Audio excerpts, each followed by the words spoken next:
From August 1977 to September 1978, a series of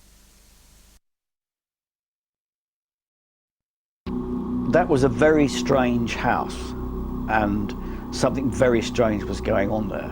Everything that you know about poltergeists occurred in that house. They were scared out of their wits. They just didn't know what was going on. reports of levitation, Floating around the room in midair, and it frightened the life out of her.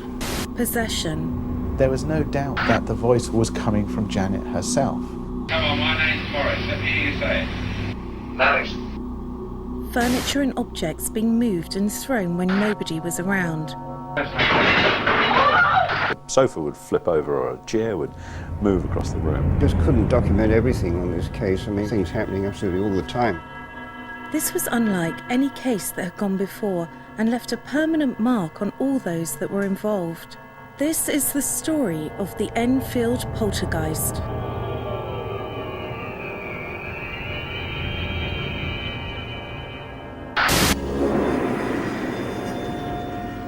In 1980, a book entitled This House is Haunted was published and recounted the Enfield investigation in explicit detail.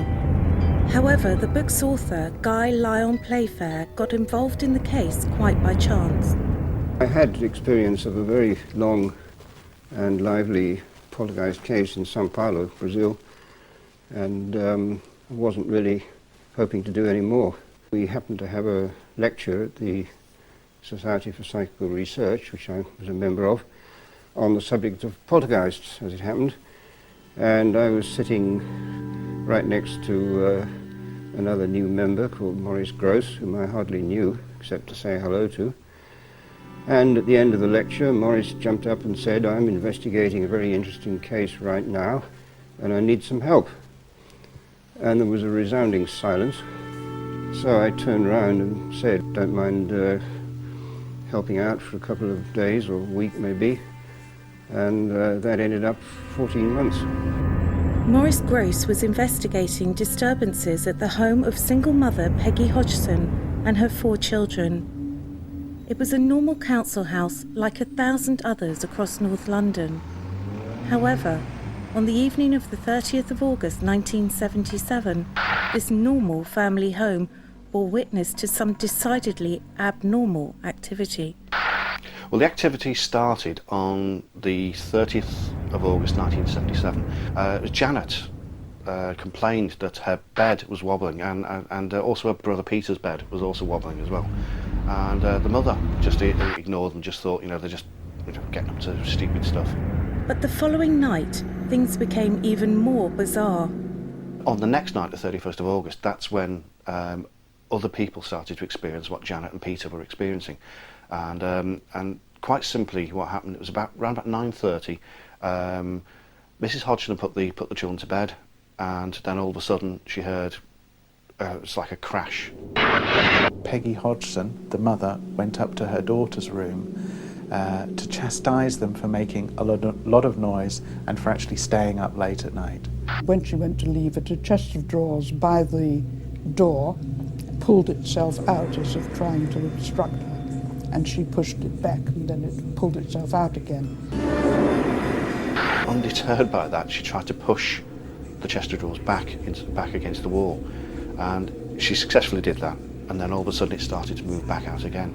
And this time, when she tried to put her weight behind it, she couldn't move it at all. It was like some other force was pushing it.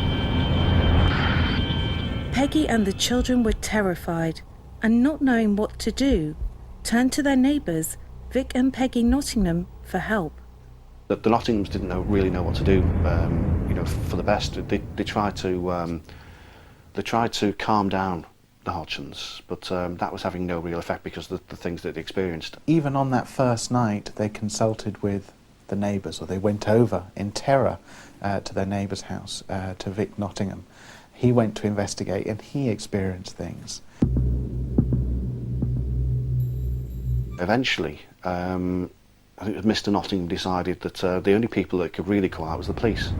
On the evening of the 31st of August 1977, the police came to Green Street and were able to convince Mrs. Hodgson to re-enter her house. Just two police officers arrived, and they did a tour inspection of the house. And at first nothing happened, there's nothing untoward. But it wasn't long before the activity started again. A large armchair apparently moved unassisted about 4 feet across the living room floor.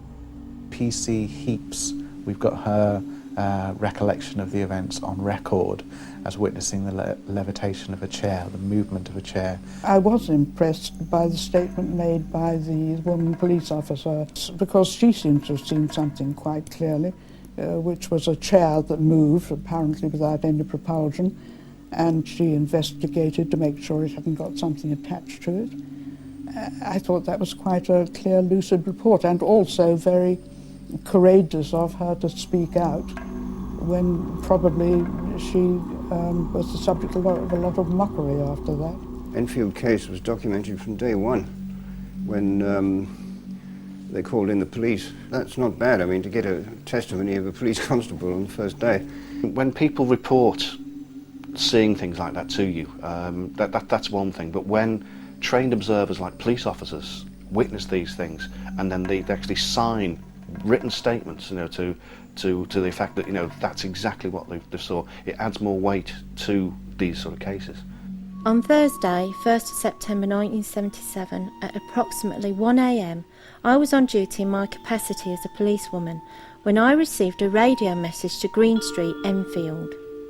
I heard the sound of knocking on the wall that backs onto the next door neighbour's house. There were 4 distinct taps on the wall, and then silence. The eldest son pointed to a chair which was standing next to the sofa. I looked at the chair and noticed that it was wobbling slightly from side to side.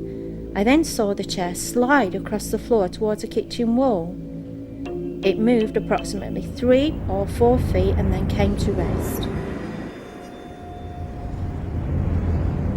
But despite first-hand experience of this alleged supernatural phenomena, the police were powerless to help the family.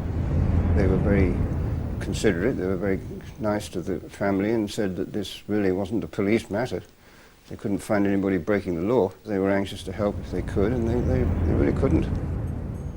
Over the next 3 days, these strange events continued for Peggy and her children. Plastic, toy bricks and marbles flew around, seemingly of their own accord, and when picked up, they were hot to touch. A vicar and a local medium visited the house, but were unable to help. They were scared out of their wits. They just didn't know what was going on. They'd never heard of the word poltergeist. In fact, the girl used to call it the poltergeist, and they had absolutely no idea of the same thing happening to anybody else. These things are not amusing for the people who are having them. There were relations of the family who I met, and they said that if they sat on a chair it got twisted around, or a child got apparently thrown from a chair into the middle of the floor.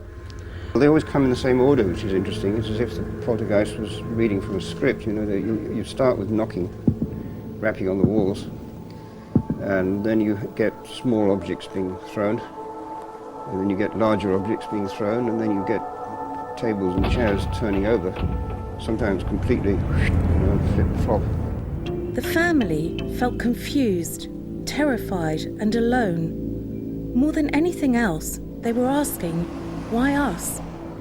It's very hard to tell why it should be any particular victim, because the experts will all tell you that you've got to have a tension in the family and break up of the parents and so on. Poltergeist activity has been noted for occurring in places where there's a bit of tension in the atmosphere, where there's a bit of unrest in the family, or there's there's some sort of trauma that the whole family are experiencing at the time.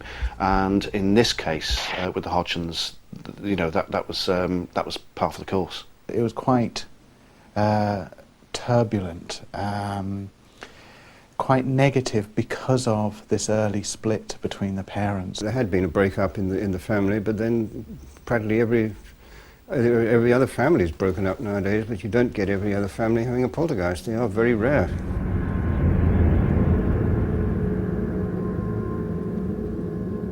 To most experts, there is a distinction between poltergeist activity and phenomena usually associated with a haunting. Parapsychologists like to differentiate between hauntings and poltergeist. Hauntings are traditionally location focused, whereas poltergeist is traditionally person focused. The other difference is hauntings can go on for years, for decades, for even centuries, whereas poltergeists are traditionally very, very short term. So they may be a few weeks, months, and in rare cases, leading up to a year or longer. And that's why the Enfield Poltergeist is so special, because it's about 14 months in length. By the 4th of September and near breaking point, Mrs. Hodgson again turned to the Nottinghams. Not knowing what else to do, they called in the press. No one will be able to convince me that there wasn't something very odd in that house. Things would just happen. You walk in the house, things would just take off, fly around, flip over, do this, do that.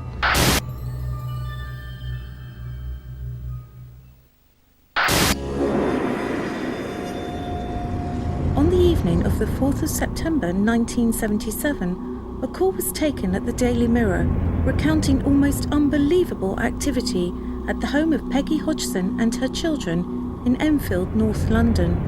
The night news editor was a great character called Tom Merrin. And the phone kept ringing with the Nottinghams, who were living next door to the Hodgsons. And Tom tried to get rid of it in the usual way, which is fairly short. But Vic Nottingham kept ringing back. Convinced by the Hodgsons' plight, reporter Doug Bence and photographer Graham Morris were dispatched to the Hodgson home. We knew nothing about the story at all. We were just told that there was something going on in a house in Enfield. And I knew the area pretty well. I'd been at school there, so I knew all around there.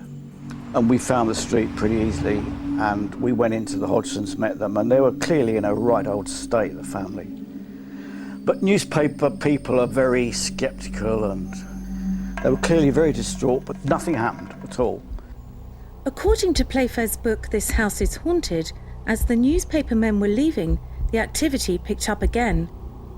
We came out of the house, we got in the car, and then Vic came running out, and we went back in. Yet photographer Graham Morris remembers things a little differently. The mother and young children had been taken into the neighbour's house and were being looked after there. The whole point was that we were to go in first and wait for the family to come in, and it was as the family were then brought in, the children were brought in, some of them still asleep, then suddenly things started flying around the room and things were taking off, only little things like children's toys, Lego bricks, stuff like that.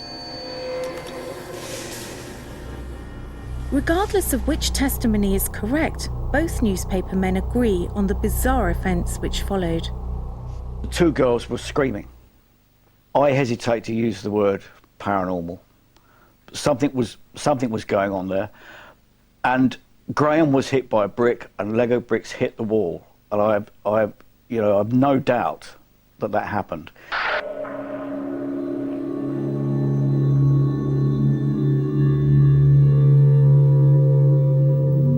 I'm just concentrating on photographing it. I wasn't really that worried.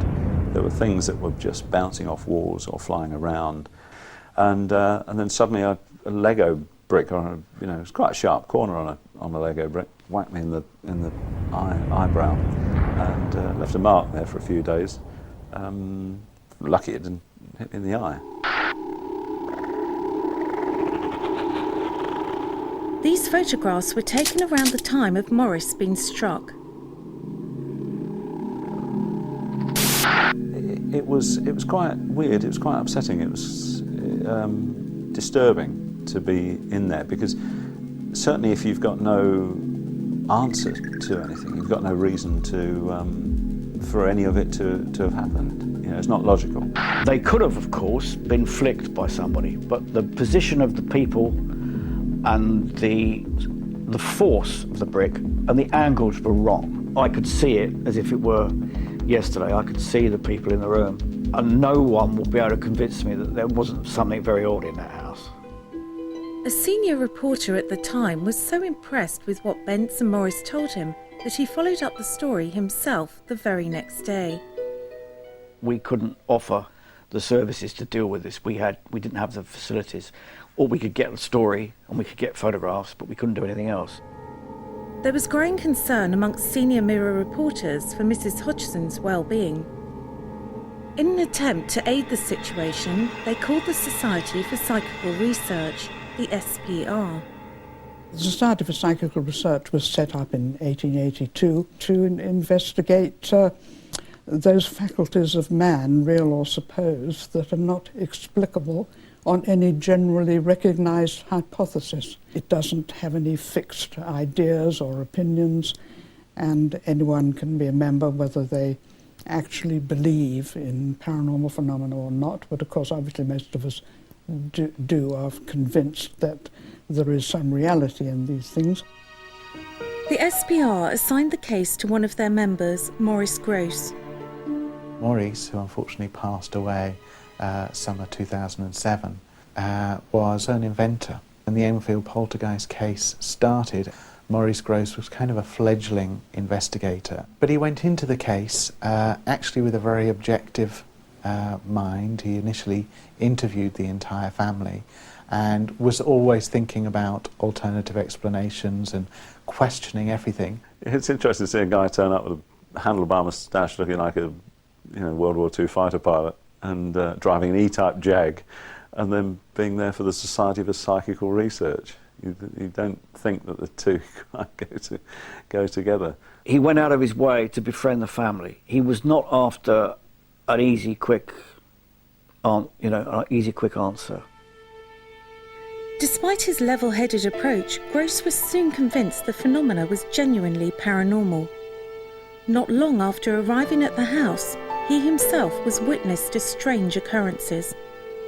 Lego bricks were being thrown, marbles were being thrown. Morris observed that that the marbles, when they landed on the floor, they didn't actually bounce, they just stopped dead. But then things started to escalate a little bit more. It was things like, the furniture was being hurled around. The three-piece suite, I think, was even overturned at one point. Another chair gone over. Yes, and she was landing on her back. The red chair's turned over backwards. Anybody on it? Yes, he was like this on it. Jenny was sitting on it at the time it was turned over backwards.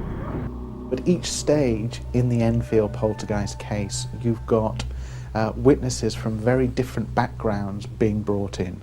Initially it's the neighbours, and then it's police officers, and then it's newspaper reporters, and then it's Society for Psychical Research investigators. You understand that you really shouldn't be in this house? You do understand you shouldn't be in this house? You do. That was, again, 2 knocks. There was knocking in the house. The kids weren't anywhere near it at the time, so it wasn't them. We knew it wasn't them. If you'd taken it out of context, if that had happened in your own home, you wouldn't have worried about it at all. But the fact that it happened there, and you're surrounded by 16 people from the Society for Psychical Research, and there are cameras and all the rest of it, you think this knocking must be important. Now I'm going to ask you a question. Are you having a game with me? Oh, right. As I asked the question, are you having a game with me? It threw the cardboard box and the pillow right at my face. That was a very strange house, and something very strange was going on there. We're all standing this side of the room, and over that side of the room, that drawer has just opened on its own in that cabinet. Now, how do you explain that? You can't, so that was worrying as far as I was concerned. Working alongside Gross, journalist Doug Bence was more sceptical of the phenomena than the SPR investigator. I liked Morris and respected his knowledge on what he was doing, while there was an element of caution from me. We were on the landing, the girls were asleep, and there was a moaning. And Morris was really quite excited by this, and clearly thought that there was some kind of outside force trying to express themselves through one of the girls. But it was clear to me with the screaming that the girl was masturbating. Whether she realised that she was putting out false information to Morris or not, I have no idea. There's no doubt what she was doing. During his time at the house, photographer Graham Morris took photographs which alleged to show a variety of unexplainable activity. I didn't think I was going to spend the months that I spent up there photographing various things. This activity occurred most notably in the bedroom now occupied by 11-year-old Janet and 13-year-old Margaret. Photography was done remotely. I'd be setting up remote cameras, so a lot of it I didn't witness, but I was there just to record it, just to set up cameras and photograph it. You can actually see the bedclothes being lifted, but more importantly, in the corner of the photograph, there's the actual curtain is wrapping itself around the cover, and it looks like it's involved in pulling the cover off. And it's a small series of photographs, but I found them fascinating.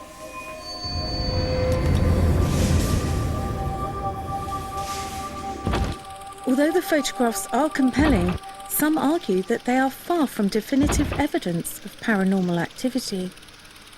For me, the photograph is convincing because I was there and it brings that weird night back to me. But I can't see the picture would do it for someone who was looking at it objectively to prove anything.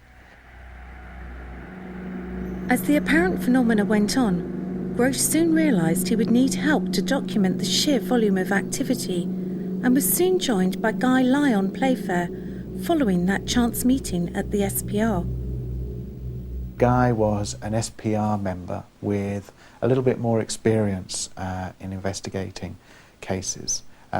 He was also a journalist, but somebody who'd written a number of books on various paranormal phenomena, even at that early stage. He'd experienced it all before. He'd seen these things before, and he even knew what was going to happen next, which is the fascinating thing.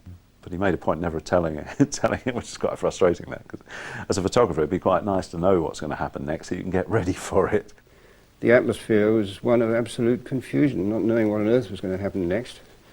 The girls were aged then 12 and 13. They were losing a lot of sleep. It was affecting their schoolwork. It wasn't nice at all.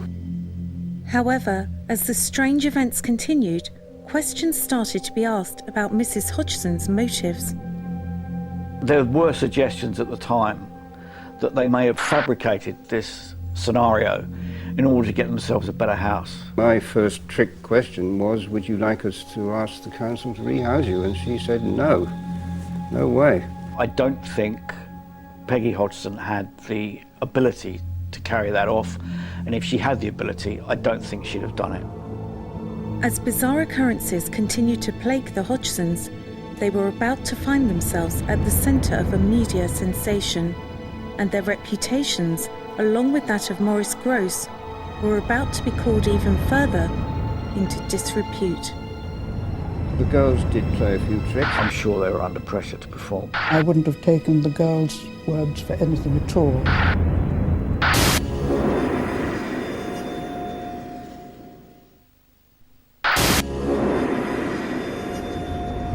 Apparent paranormal activity was still consuming their home on Green Street in Enfield, North London, and things were about to become even more bizarre for the Hodgson family, as on the 10th of September 1977, their story became a national phenomenon, making the front page of the Daily Mirror. The Mirror was a very respectable paper. You didn't get silly, nutty stories in the Mirror. Normally, paranormal sort of like stories are usually tucked, about page 16, 17 in a newspaper, little tiny column. This is like a full page spread, basically saying that this house is haunted. For the newspaper staff at the centre of this tabloid sensation, this was a story unlike any they'd covered in the past. Stories fitted a pattern, but this one fits no pattern. This is a one-off story. The story at the time was completely unique. No one had seen anything like this before.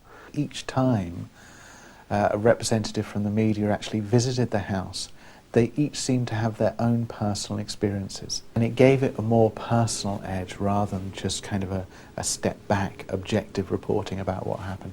Here were journalists who were reporting on their own experiences. The Enfield case was suddenly at the centre of a media frenzy.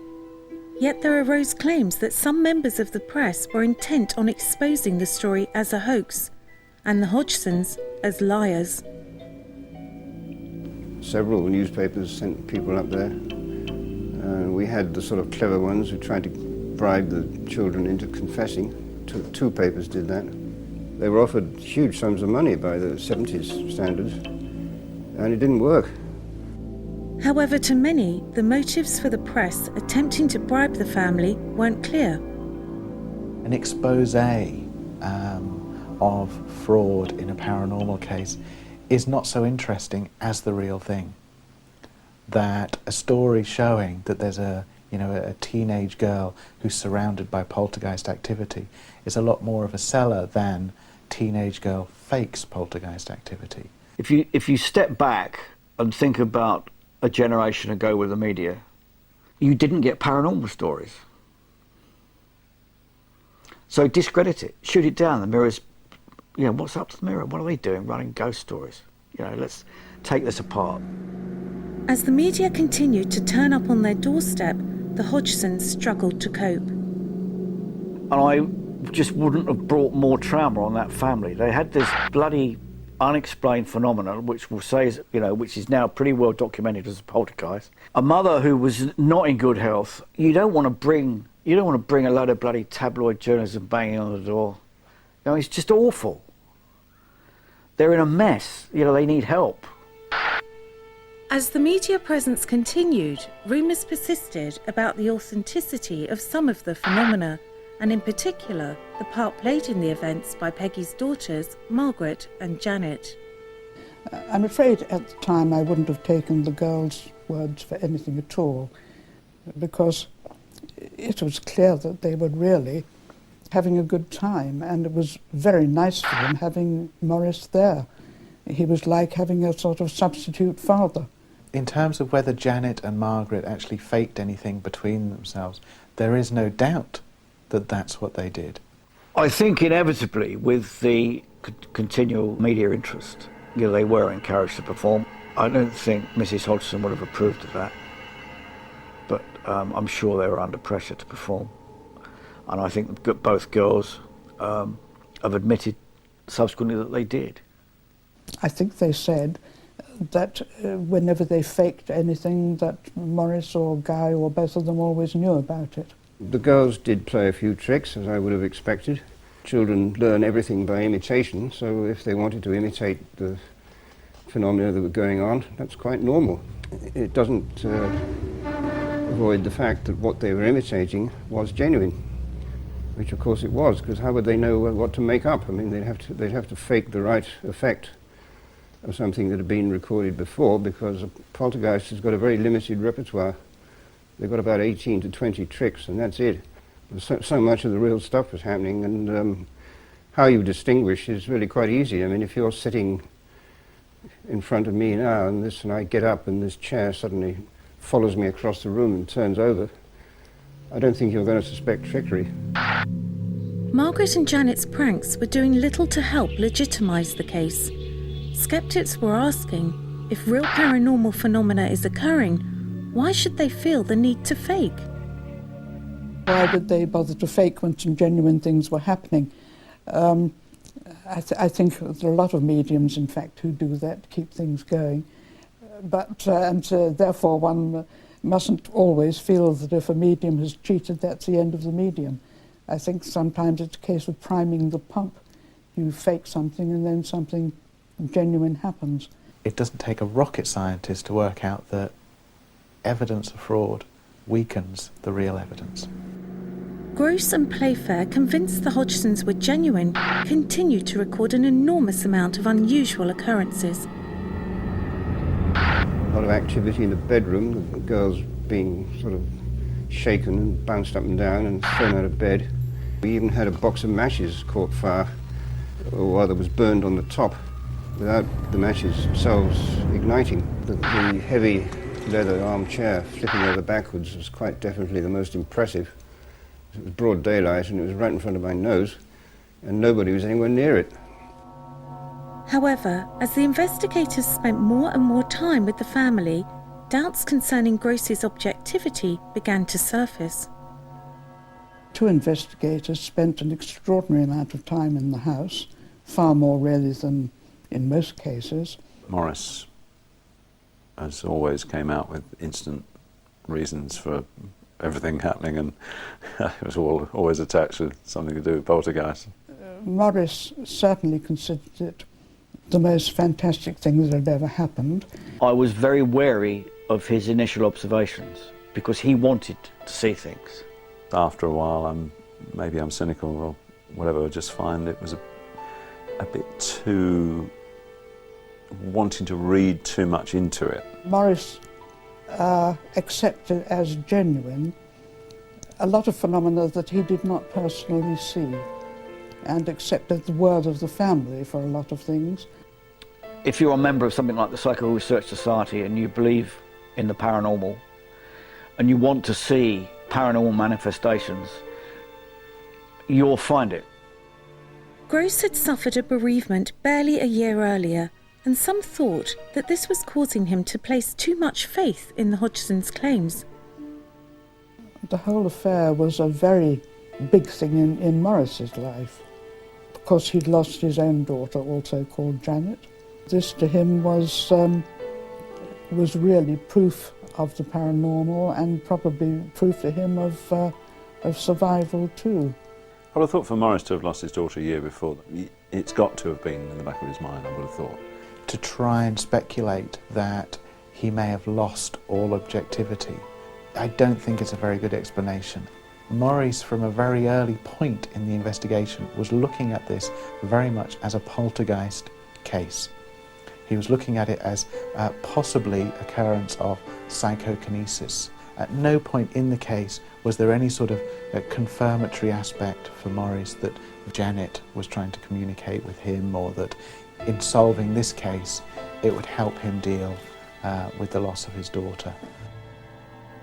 The legitimacy of Gross's testimony is backed up by the fact that others were also witness to much of the strange phenomena, and this activity continued, including problems with Graham Morris's camera equipment.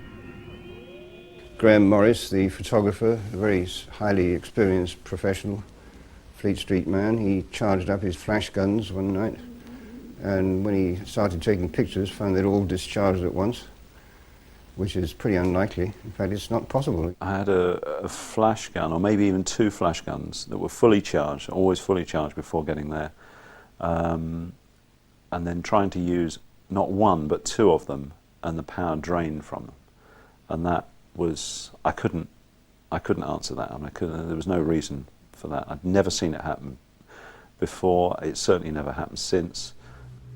And it wasn't just the newspaper men who experienced problems with technical equipment. We had a video recorder with an infrared lens where we were hoping to film something happening in the dark, and all that would happen was that when they switched the machine on, all the lights came on simultaneously. You know, fast forward, back, play, and so on, which they said was not possible. But there it was. Despite the investigators' best efforts, no video footage of any of the reported phenomena was captured. In the Enfield Poltergeist, we don't have any footage. All we have is some photographs and the accounts of the people that were involved, either the family or witnesses or the investigators.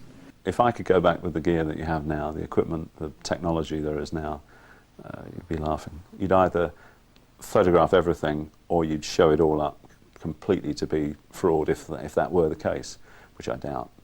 But you'd have a lot more on film, or the digital, you'd have video running, all sorts of things. Despite no video evidence, more and more unexplainable phenomena continued to be reported. The knocking on the walls continued. There were outbreaks of fire that disappeared as quickly as they started, and the curtains in the bedroom are seen to blow in the wind, even when the windows are closed. But most disturbingly, the activity was seen to centre more specifically around 12-year-old Janet. Janet was sedated for her own safety. It was when she was there that things happened. Janet was the epicenter of the whole thing, common denominator of everything that happened.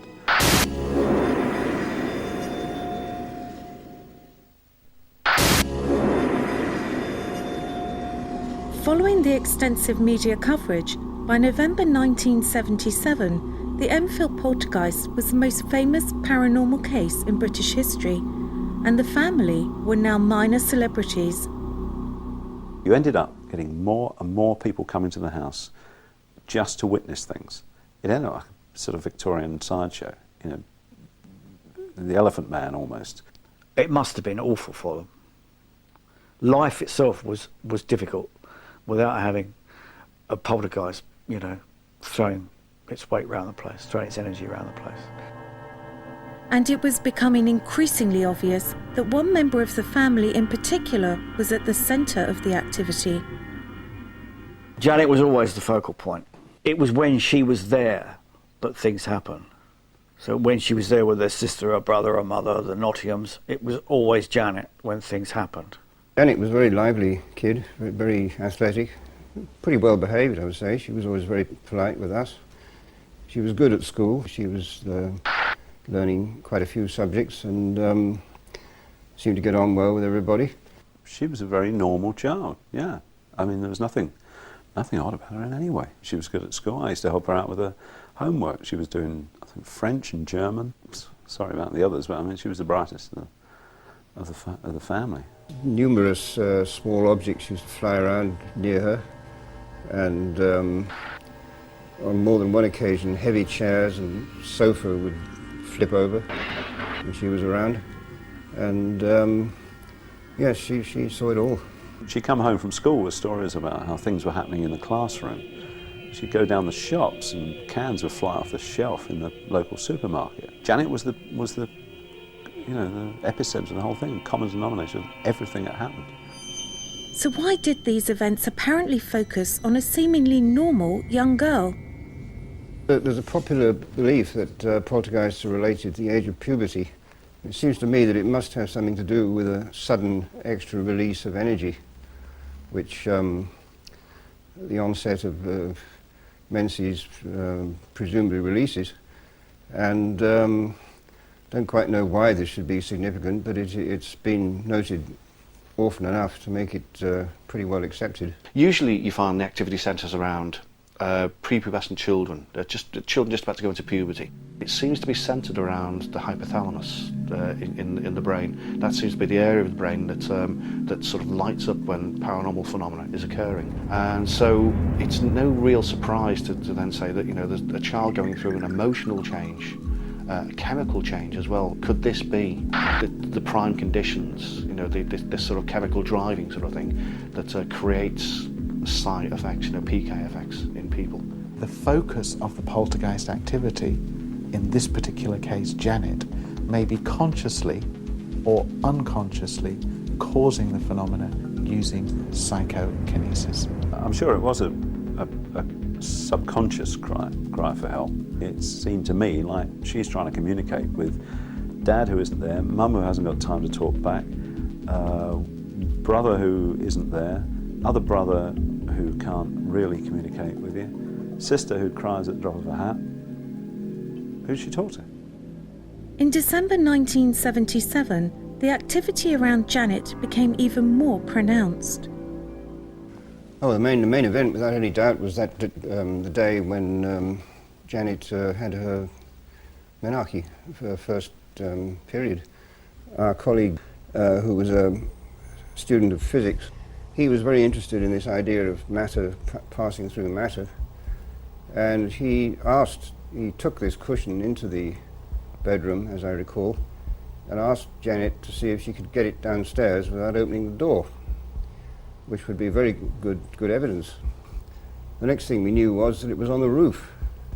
Instead of going down through the floor, it went upwards, and the local baker was walking along the pavement towards the house and suddenly saw it. He said there was nobody leaning out of the window, nobody threw it.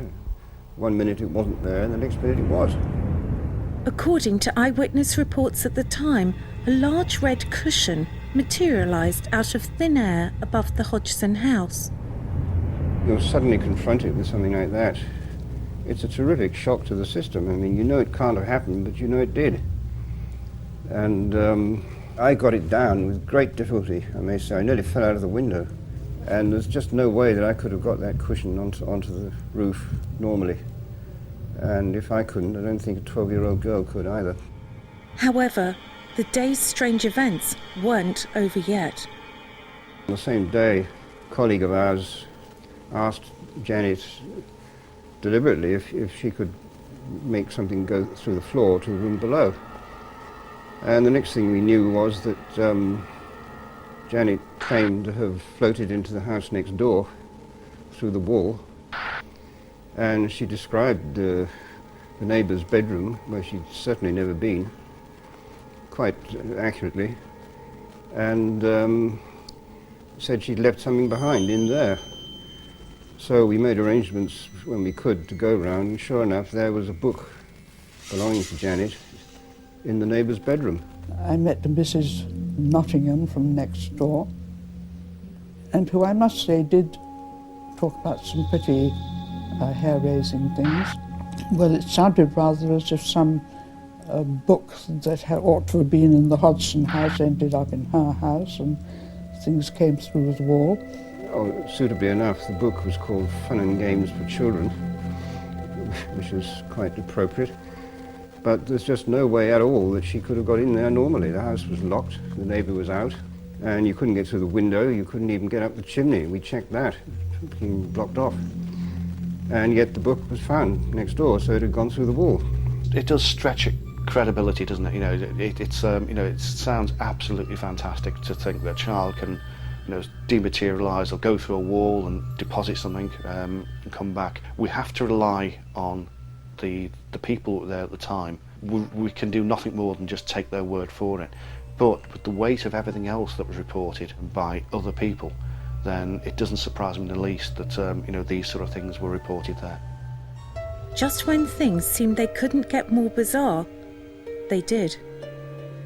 The levitation started off with the girls sort of just sliding out of bed, and then it got more and more impressive when we ended up with a sequence of pictures of them, what I'm told is levitating. Do these pictures, taken remotely by photographer Graham Morris, actually show Janet levitating? Pictures don't lie, let's put it that way. The pictures that you see actually happened. Whatever it was, happened. What caused it to happen, I'll leave everybody else to work that one out. I just know that when that camera went off, it photographed about 5 frames of a girl starting off, coming out of bed, and then ending up on the floor. The increasing unpredictability of the apparent phenomena surrounding Janet raised some serious concerns for her well-being. There have been incidents of levitation and bedclothes being pulled, and the investigators at the time were concerned about her safety. The doctor came round and gave her a shot, and he said something like this would put a horse or an elephant out, and she's still fighting. And it ended up with about 2 or 3 of us trying to hold her down, and this was after the sedation. Later on that night, she was found 10-15 feet at the other end of the room, up on a dresser. That's quite a shocking thing in itself. We were all downstairs, big bang, everyone rushes upstairs, her uncle goes in first, finds her on the radio. I walk in with the camera, bang. How did she get there? I'll leave that for all the others to try and work out. In spite of the best efforts of the investigators and medical professionals, this apparent levitation continued. She had that experience of levitation, which was witnessed from the street outside. Rather, as you saw in The Exorcist, her head didn't go around in circles, but the lollipop lady right across the road saw her floating around the room in mid-air, and it frightened the life out of her. There were witnesses in the street that actually saw this. They looking up through the bedroom windows, and there's Janet floating past the window, you know, at some height. Very, very difficult, I would imagine, for a child to fake. We know from psychology research that there are problems with eyewitness account, and yet this might be the holy grail of eyewitness testimony, because you've got two independent witnesses, not aware of each other, providing a testimony that corroborates each other. Well, Guy and Morris, I think, were convinced that a lot of things happened that I would not be convinced by. I mean, there were two people in the road, I think, who said they saw things from the road. Well, you know, to my mind, you don't get a very good view of what goes on inside an upper bedroom window from the road. While I respect Maurice Grosse hugely, I'm sure he wouldn't have made anything up. I'd have to be very sceptical about levitating. To repeat what Sir William Crookes said in about 1860, I never said it was possible, I said it was true. And the position is the same today. We just got to redefine what we think is possible. With Janet having taken the first steps towards womanhood, the phenomenon surrounding her became even more dramatic and terrifying. Janet was being used. Janet started to speak with this odd voice. The discarnate entity was actually using Janet to speak. Rush! Come on, my name's Morris. Let me hear you say it. Larry's. Larry's. Larry's.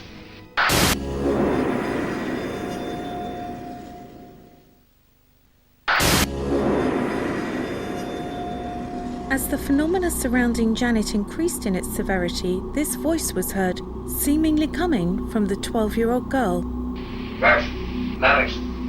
It became more shocking once Janet started to speak with this odd voice.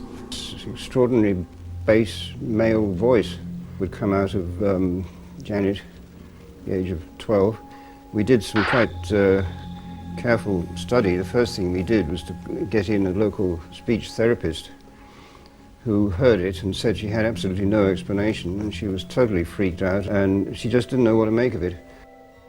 Why don't you go and live up where you belong instead? I don't believe in that.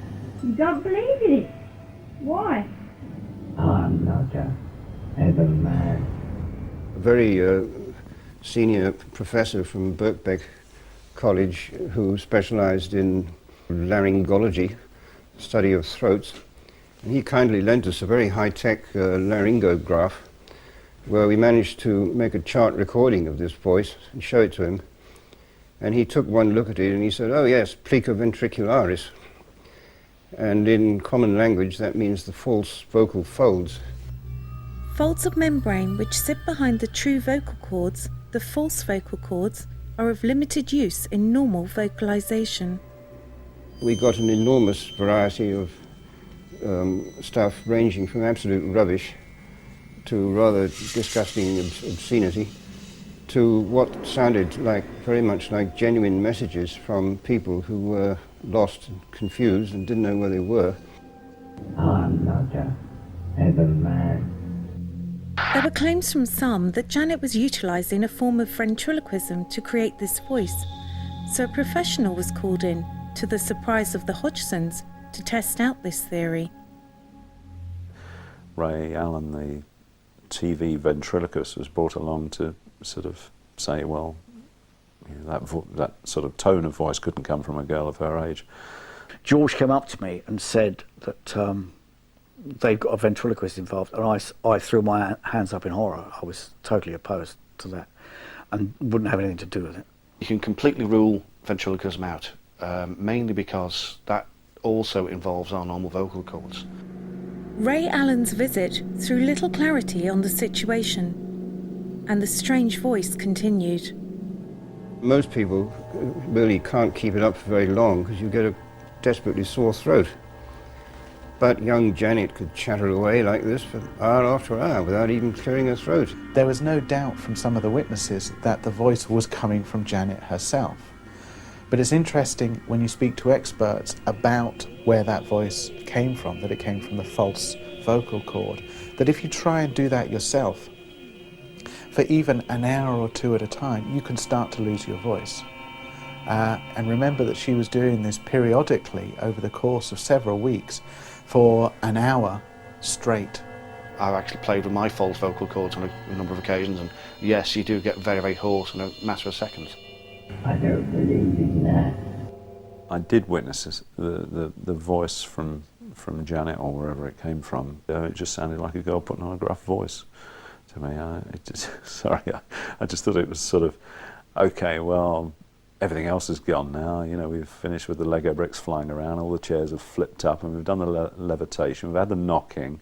So what do we do now? Oh, I tell you what, we haven't had voices yet, have we? Let's give that a go. Morris was very impressed by the girl's voice, and very few members of the SPR were. It's certainly unusual. It's even a bit extraordinary, but then, of course, there are extraordinary things that people do that are not paranormal. Morris rather gave the impression she would talk for an hour. Well, not really.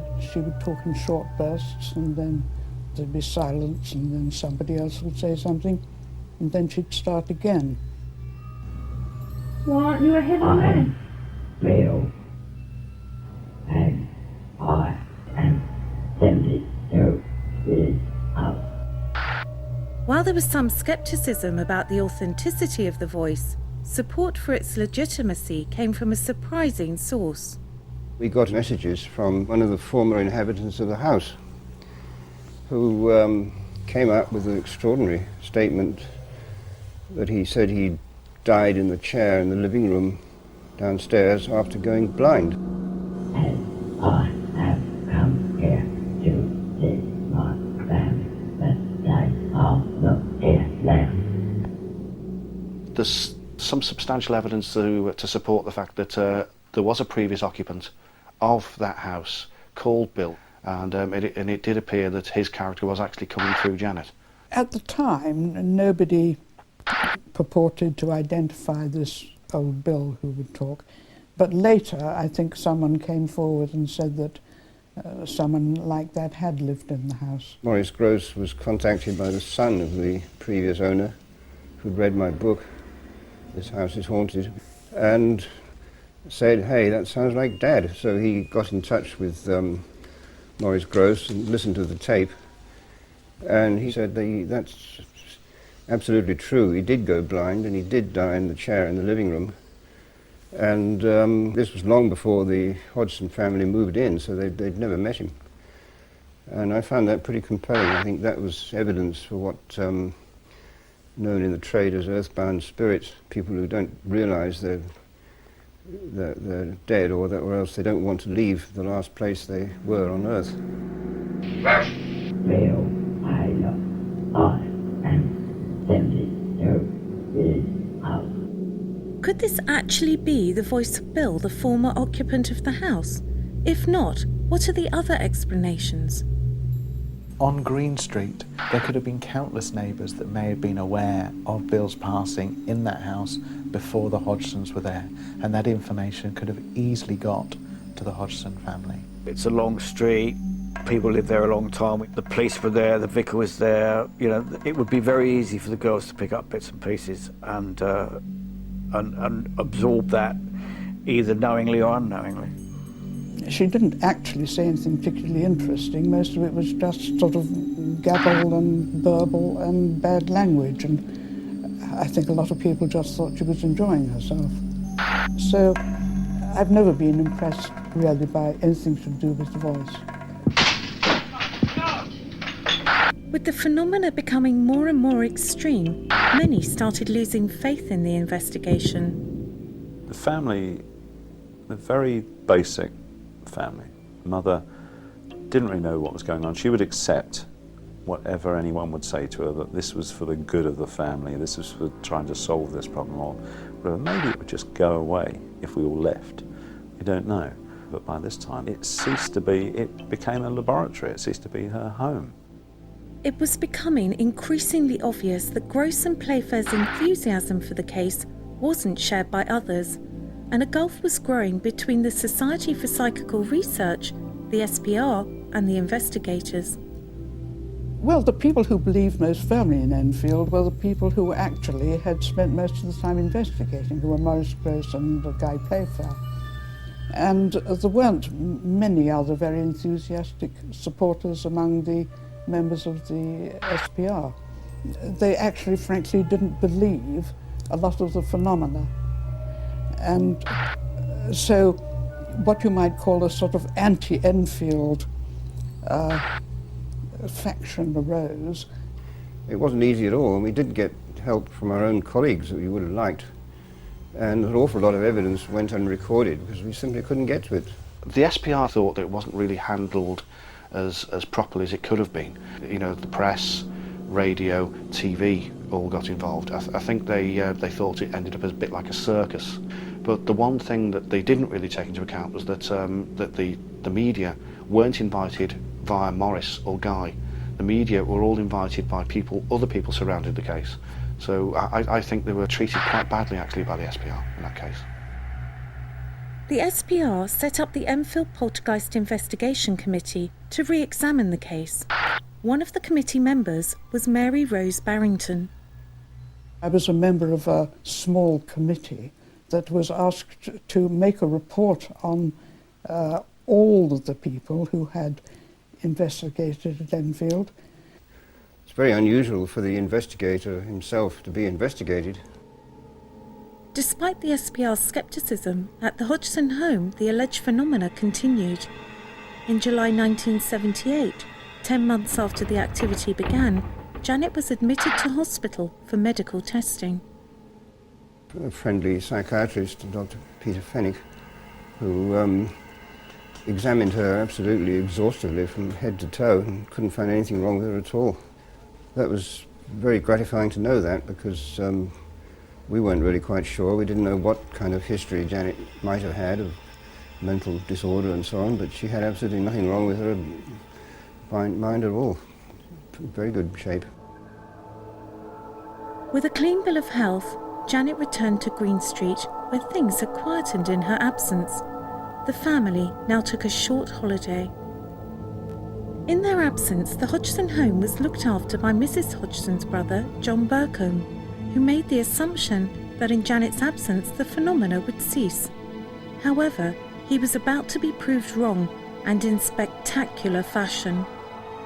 I left the house like a rocket.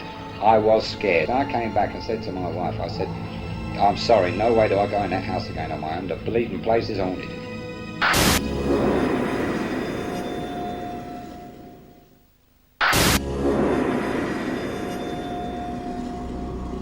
It was almost a year since the events had begun on Green Street in Enfield, and following a night of disturbances, the Hodgsons were staying down the road at the house of Peggy's brother, John Burcombe. Burcombe, as you are about to hear, returned to the Hodgson home on his own to fetch an alarm clock.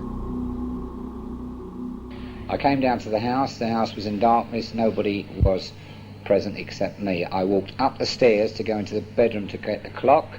As I got to the bedroom door, the door opened on its own.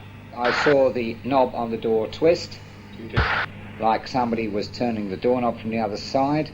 The door opened.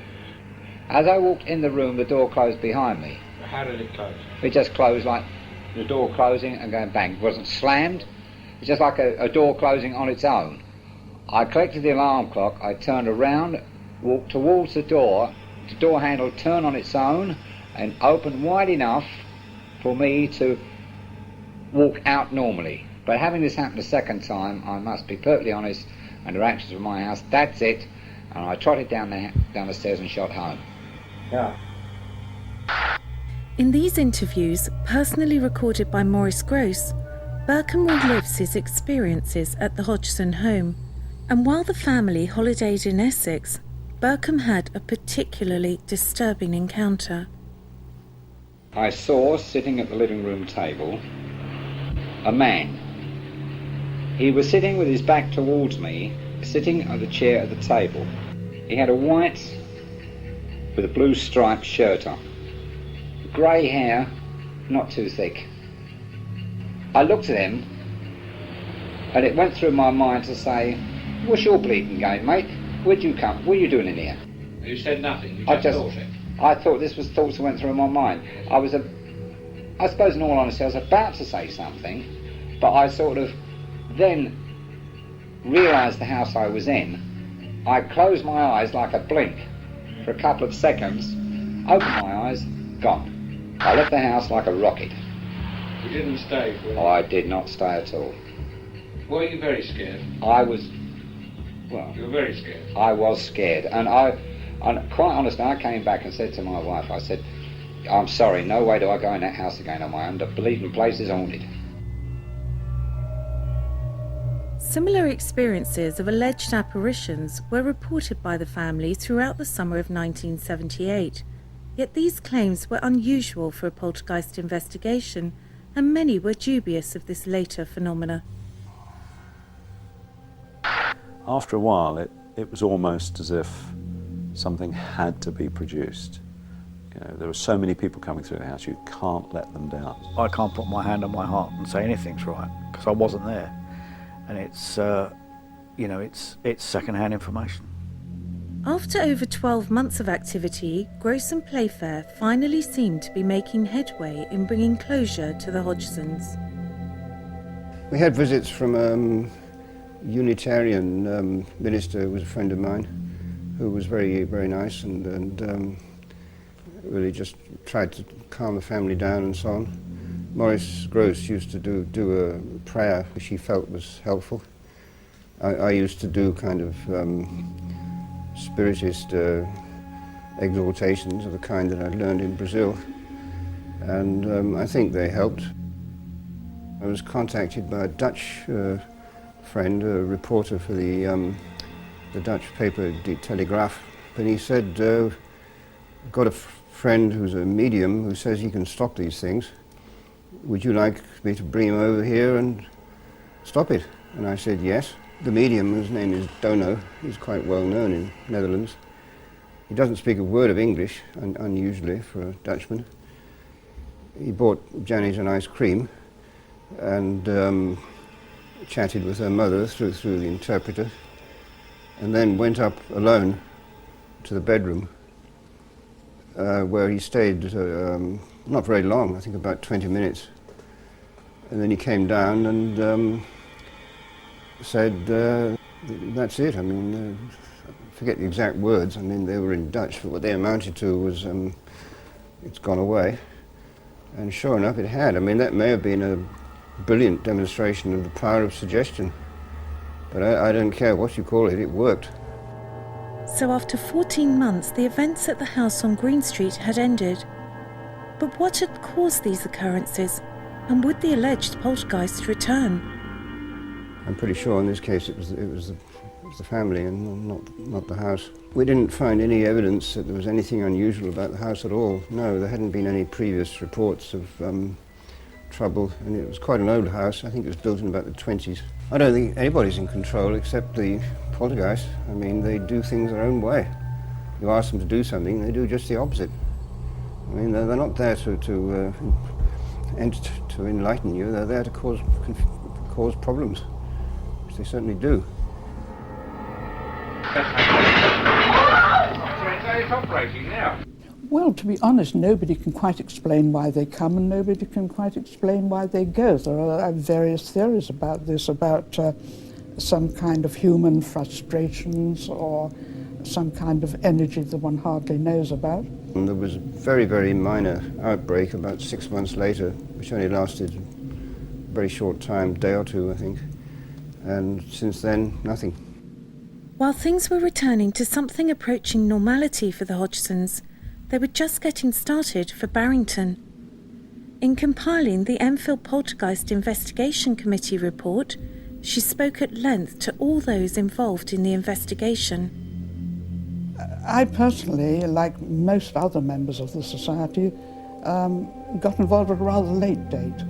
So my personal involvement was really just interviewing the family and some of the other witnesses and making my own report on my assessment of whether I thought they were telling the truth or whether I thought they were really creditworthy. So what did Barrington make of the testimonies of those who had experienced the events firsthand? I was impressed by Mrs. Hodgson. I thought she was a very worried woman. I never thought for a moment that she was inventing anything. But were the children's statements as reliable? The two girls, well, they were very different. Janet seemed to be rather very tomboyish and jumping around all the time. Margaret much more sedate. No, I couldn't. I really could not tell whether I thought they were fooling around. I'm quite impressed by the fact that, now grown up, they both insist that it was genuine. I think that is quite impressive, because when you're no longer the centre of attention as a poltergeist focus, you can make yourself the centre of attention again by saying that it was all your playing around and fraud. So what did the report conclude? Was this a case of genuine poltergeist activity or an elaborate hoax? I read a short summary of our conclusions, which were that, roughly speaking, there was every reason to think that there was poltergeist activity in the house, though there was a lot of it that we thought was at best unproved. So finally, a line was drawn under this bizarre series of events. Soon after, in 1980, Playfair's book, This House is Haunted, was published, to much critical scrutiny and acclaim.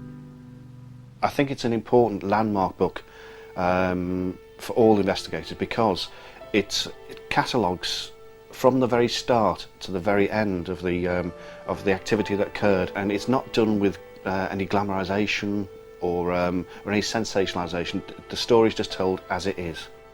So what is the legacy of the Enfield case? One thing that, as investigators, we are aware of is the copycat effect. This it happens with UFO cases, where you have a massive sighting which is reported in the press, then all of a sudden everybody's seeing UFOs. It happens with ghosts and hauntings and poltergeist cases as well, and those sort of things occurred after the Enfield case. But what became of the Hodgsons and those at the centre of this apparent supernatural whirlwind? To me, it was easily the most fascinating thing that's ever happened in my life. That beyond a shadow of a doubt. So it was fascinating to be a witness of the whole thing and just stand there and watch it. The story did affect me. The position of that family, so impoverished and underprivileged and unable to cope. That family did not ever really become a particularly happy family. Nearly 30 years later, they certainly haven't forgotten it. And Mrs. Hodgson, who sadly died recently, she was very much affected by the whole thing, and it's very, very upsetting, and it's something you can't ever really get over.